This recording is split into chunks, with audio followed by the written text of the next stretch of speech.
What do you think the chances that Uber Eats becomes a bigger and more profitable business long term than the transportation, the classic transportation piece of the business? I think that it's a toss-up. Really? I really do think it's a toss-up. If you look in China, the food delivery business looks like it's going to be twice as large as the transportation business. So I think that the category is enormous. And the trick, because is the reason the food business is such a good business because of the margin?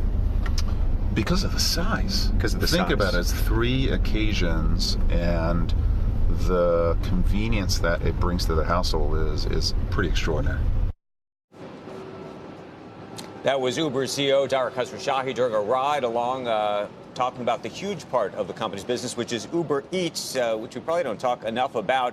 Right now, we want to talk about that and a lot more. Uber's pricing and valuation with our own Leslie Picker, who's here. She's been following the entire Uber roadshow from the very beginning and knows everything intimately inside this roadshow. Been on the road a lot. So $45. $45, a dollar above the low end of the range. Right. I think if you had asked people maybe at the start of this roadshow, they would not have seen it pricing this way.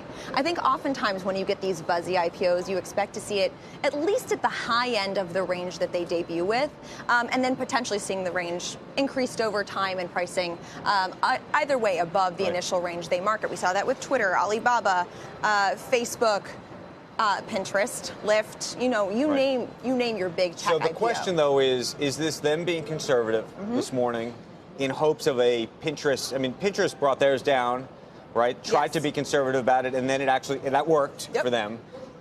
Is that the way you see this, or do you see this more as coming off the back of Lyft having a real struggle, and then this week the markets have just been, a roller coaster with the China news? I think it's a confluence of factors. I think they have no choice but to be conservative in this market because, for the last 2 weeks, we've seen such volatility, especially this week before their debut. That really affects investor sentiment in terms of risk-taking, and IPOs, just by their nature, are very risky.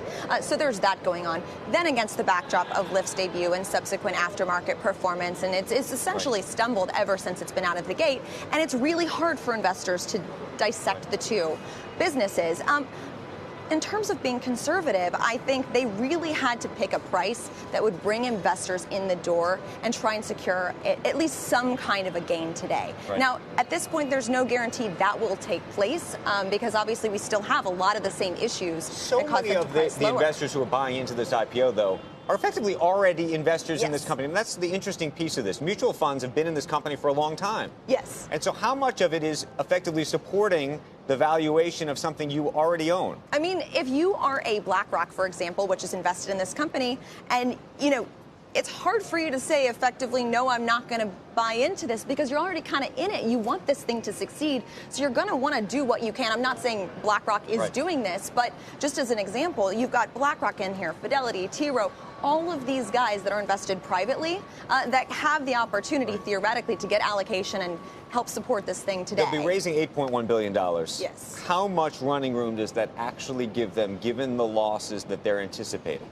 So that's an interesting point. Their deficits, their total deficits, according to their prospectus, are about $8 billion that they've accumulated over time. So clearly there is a cash burn situation. It will be interesting to see what Uber's business model looks like as a public company. Are we going to see the same types of fares that we're so used to? Will they have to raise prices? Will they have to raise prices on Uber Eats?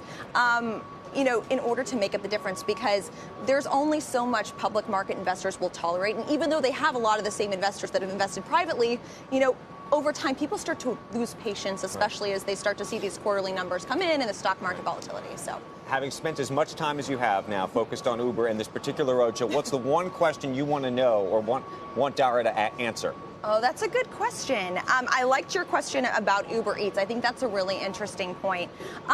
What I think is really important for both consumers and investors here is how does Uber change as a public market company? They've gone through 22 rounds of funding. They have $20 billion in private funding. I mean, this IPO isn't even their biggest fundraise that they've had. They had a $9 billion fundraise privately, which SoftBank was involved in. So how does Uber change as a public company? I think is really important for both investors and consumers watching.